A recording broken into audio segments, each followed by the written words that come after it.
एक nurse hospital के अंदर जब भी ड्यूटी करेगी तो एक नर्स का वहाँ पे नर्स पेशेंट के बीच का जो कम्युनिकेशन है, जो रिलेशनशिप है, जिसको अपन पढ़ते हैं NPR, नर्स पेशेंट रिलेशनशिप।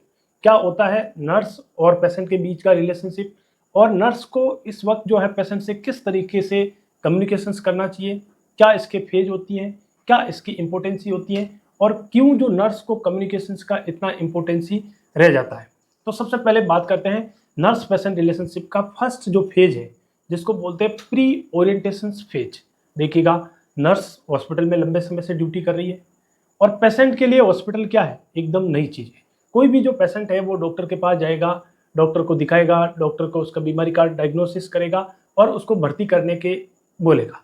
जब भर्ती करने को डॉक्टर ने किसी भी पेशेंट को बोल दिया कि भाई आप इतनी तारीख को आके जो है अपेंडिक्स का या फिर आपके ऑपरेशन के लिए आपको एडमिट होना है, तो जैसे ही डॉक्टर ने इस तरीके का पेशेंट को बोला है, अब पेशेंट को एक मन के अंदर उसको चिंता है, वरी है।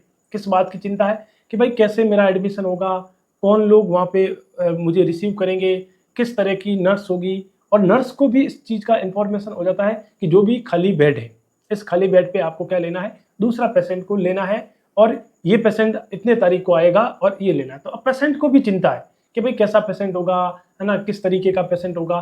तो दोनों आपस में, ना नर्स जानती है पेशेंट को, ना पेशेंट नर्स को जानते हैं। अभी दोनों का ओरिएंटेशन नहीं हुआ, अभी दोनों का इंट्रोडक्शन नहीं हुआ, इसलिए इसको प्री ओरिएंटेशन या प्री इंट्रोडक्टरी फेज कहते हैं। तो अब दोनों को चिंता है कि भाई कैसे काम होगा, कैसे नहीं होगा। ज़्यादा चिंता मरीज को है, क्योंकि नर्स का तो डेली का ये एक जॉब ड्यूटी है, तो उनको तो पता होता है और वो स्किल्स प्रोफेशनल्स होते हैं, तो उनको ज़्यादा दिक्कत नहीं होती। पेशेंट को और ज़्यादा दिक्कत होती है। अब दोनों आएंगे, डॉक्टर साहब ने उस दिन को एडमिट होने को बोला है, दोनों आके एडमिट हो जाएंगे और एडमिट होके पेशेंट जाएगा और आईपीडी वहाँ पे भर्ती होगा। और भर्ती होने के बाद में जो सेकंड फेज है उसको अपन बोलते हैं ओरिएंटेशन फेज। अब दोनों के बीच में क्या हो जाएगा, ओरिएंटेशन। भाई दोनों जानने लग जाएंगे, ये पेशेंट मान लीजिएगा एक्स नाम का पेशेंट है और इस तरह की जो है नर्सिंग ऑफिसर्स है।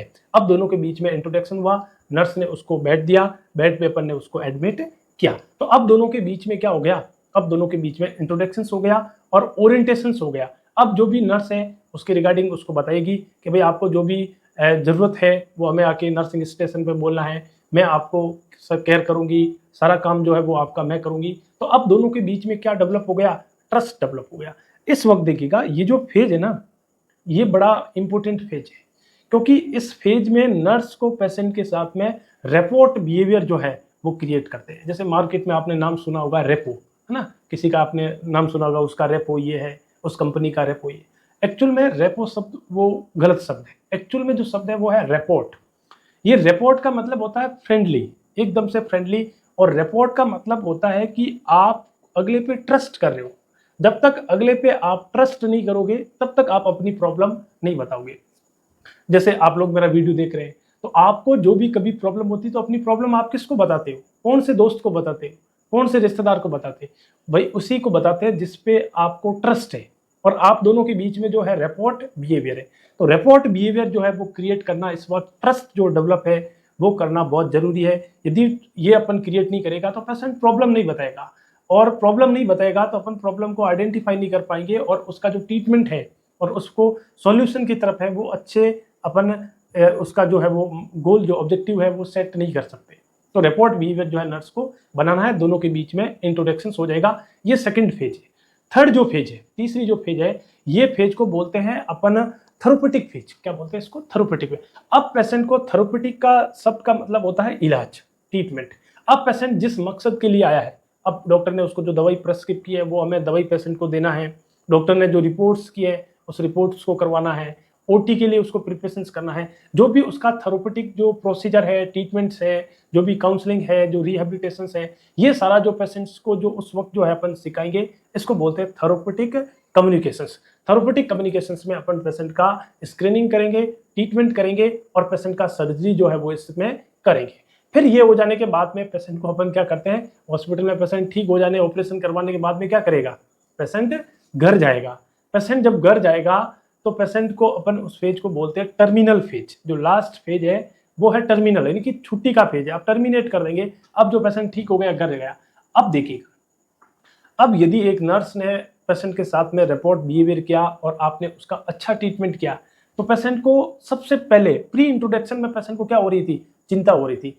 अब वापस जो है पेशेंट को क्या होने लगेगी, चिंता लगेगी। अब उसको इस बात की चिंता, पहले चिंता इस बात की थी कि भाई कैसे लोग मिलेंगे, कैसे इलाज होगा, मैं ठीक हो पाऊंगा कि नहीं हो पाऊंगा, इसकी चिंता थी। अब उसको इस बात की चिंता है कि इतनी अच्छी जो केयर है, इतना अच्छा जो इलाज है, क्या ये इलाज मेरे घर पे मैं कर पाऊंगा।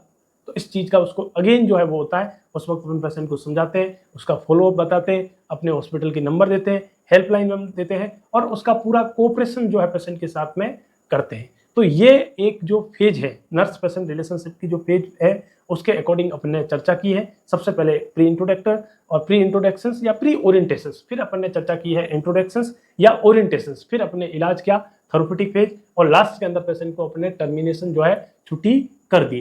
तो इस वक्त जो है ये सारा जो खेल है वो है कम्युनिकेशंस का। नर्स एक अच्छी कम्युनिकेटर होगी तो उतना ही पेशेंट का अपन बेटर तरीके से इलाज करेंगे। तो आई होप सो आपको नर्स पेशेंट रिलेशनशिप समझ में आया है। यदि आपको समझ में आया है, इसी तरीके का हमारा पॉडकास्ट सुनना है तो इस चैनल को लाइक शेयर सब्सक्राइब कीजिएगा और कमेंट करके इस बात का बताइएगा आपकी ड्यूटी कौन से वार्ड के अंदर है। Thank you.